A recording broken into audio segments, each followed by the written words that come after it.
Angry with her unresponsive boyfriend, Ho Fuang planned to fabricate evidence of wrongdoing, using the excuse of a final meeting to murder him. Both Ho Fuang and Lu Quan were born in farming families in Jia Hoa District, Sam Chau City, Ho Nam Province. They attended the same school from primary to high school and became a couple after entering university in 2005.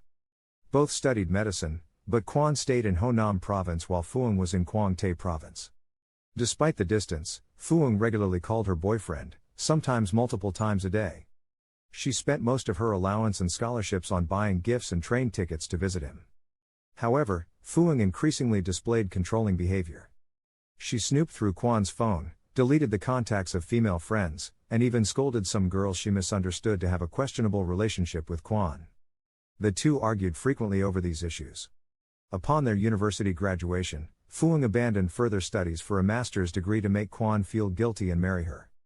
Afterward, they both returned to Sam Chau, with Fuang working as a pharmacist and Quan as a surgical doctor in different hospitals.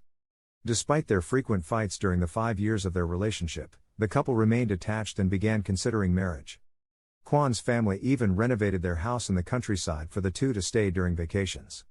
However, just a few months into living together, Fuang demanded that Quan quickly buy or rent a house in the city due to conflicts with Quan's family.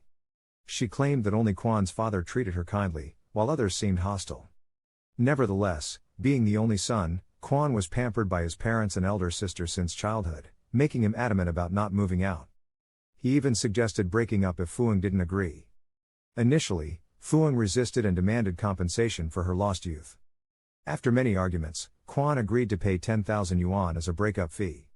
On June 23, 2010, seeing Quan's firm stance, Fuang accepted the money and signed a peaceful breakup agreement. However, just a few days later, she regretted her decision. She continuously called, waited outside Quan's house to cry and plead, but was always met with refusal.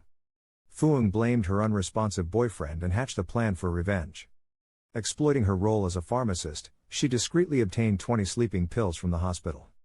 On July 22, 2010, while traveling to Donggyang Lake with colleagues, Fuang saw this as a perfect opportunity to act, as she could fabricate evidence of wrongdoing. At 9 p.m. on July 22, after all her colleagues returned to the hotel to rest, Fuang took a taxi back to the city and rented a room at the Red Sun Hotel. She then called Quan, saying she wanted to meet one last time for a cheerful breakup. Quan arrived at the hotel after finishing his shift. They engaged in a sexual relationship. Despite planning to kill him, at this point, Fuang still held on to hope for reconciliation, promising to change if they got back together. However, Quan stated that he agreed only because this was the last time and there would be no further relationship. Fuang used the excuse of going to the restroom to crush the 20 sleeping pills into powder, added them to a beverage bottle, and had Quan drink it. Thirsty, Quan drank the entire bottle and then fell unconscious. Around 3 a.m., Fuang covered Quan's mouth and nose with a pillow until he stopped breathing.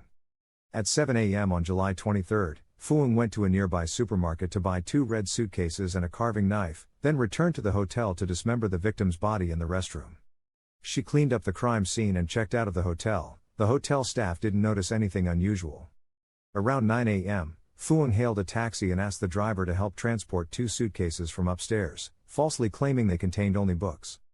Getting off the taxi at the entrance of a school, Fuang then caught a bus to a remote abandoned house in the rural area to hide the suitcases. Afterwards, she hurriedly returned to continue the trip with her colleagues. While wandering around, she threw Quan's mobile phone and belongings into the lake. In the evening, Fuang returned to the abandoned house, inserted the body into a gap in the wall, and used bricks to seal it off, preventing any passerby from detecting the smell. Finally, she disposed of the murder weapon and burned the suitcases to eliminate evidence. 48 hours after Quan went missing, his family noticed something was amiss and reported it to the police station. Quan's parents had called Fuang, but she firmly denied any knowledge.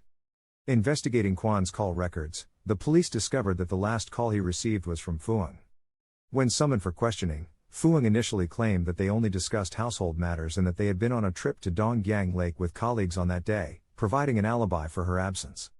The police also found a phone number from the Red Sun Hotel in Quan's call records. Reviewing the surveillance footage, they saw Fuang entering and leaving the hotel, while Quan had not left his room since entering at 9 p.m. on July 22. During a room search, the police found traces of blood on the bathroom wall. Confronted with the evidence, Fuang admitted to the murder and body disposal.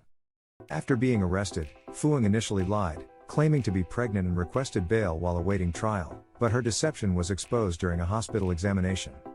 On August 25, 2011, Fuang was sentenced to death for the crime of intentional murder, with the execution of the sentence postponed by 2 years. This verdict angered the victim's family as they believed the punishment was too lenient. Following a prosecution appeal, the appellate court amended the sentence to death penalty, and the execution was carried out on February 5, 2013.